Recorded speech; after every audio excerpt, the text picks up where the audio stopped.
കൂട്ടുകാരെ, ഞാനും അഞ്ജുവും രജനി ചേച്ചിയുടെ വീട്ടിൽ വന്നു. ചേച്ചിയുടെ വീട്ടിലാണിത്. ചേച്ചി ഇപ്പൊ എങ്ങനെയുണ്ട്? തീരെ അവശതയായി. കണ്ടില്ല ഇന്നാളത്തെ കഴിഞ്ഞ് ഞാൻ വളരെ മോശം അവസ്ഥയിലോട്ട് വന്നുണ്ട്. ഞാൻ ഡോക്ടറോട് ഞാൻ പറഞ്ഞ വിവരങ്ങളൊക്കെ, ഇനി എന്നെ കൊണ്ട് പറ്റുന്നില്ലെന്നൊക്കെ. റേഡിയേഷനും ഇനിയിപ്പൊ 5-ാം തീയതി കീമോ ഉണ്ട്. റേഡിയേഷൻ 10 ഇപ്പം കഴിഞ്ഞിടെ പെട്ടെന്ന് എമർജൻസി ആയിട്ട് തലയിലേക്കായി എന്ന് പറഞ്ഞിട്ട് അവർ ചെയ്ത് അങ്ങനെ മുടി പോയെ. പിന്നെ ഇനി മുന്നോട്ട് എങ്ങനെയാണെന്ന് അറിയത്തില്ല.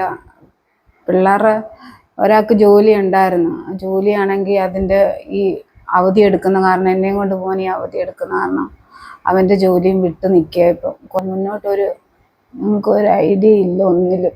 ഇത്ര നാളും നമ്മൾ സഹായിച്ചൊക്കെ ചേച്ചി ഒത്തിരി ഒത്തിരി നന്ദിയുണ്ട്. ഒത്തിരി പോകുമെന്ന് തോന്നുന്നില്ല. ഡോക്ടർ അങ്ങനൊക്കെ തന്നെ പറയാം. കേൾക്കുമ്പോൾ പേടി. ആദ്യം വേദന ഒഴിഞ്ഞിട്ട് ഒരു ദിവസം പോലും ഇല്ല. എല്ലാരെയും കൊണ്ട് പറ്റുന്ന രീതിയിൽ എന്നെ ഒന്ന് സഹായിച്ചു.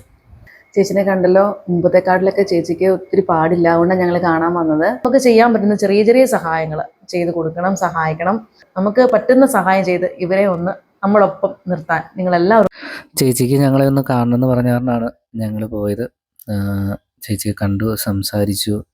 ചേച്ചിയെ ഹെൽപ്പ് ചെയ്ത എല്ലാ കൂട്ടുകാർക്കും ചേച്ചി താങ്ക്സ് പറഞ്ഞിട്ടുണ്ട്. അങ്ങനെ ഞങ്ങൾ അവിടെ നിന്നും വൈകുന്നേരം ആയപ്പോൾ തന്നെ പോകുന്നു. ഓക്കെ കൂട്ടുകാരെ.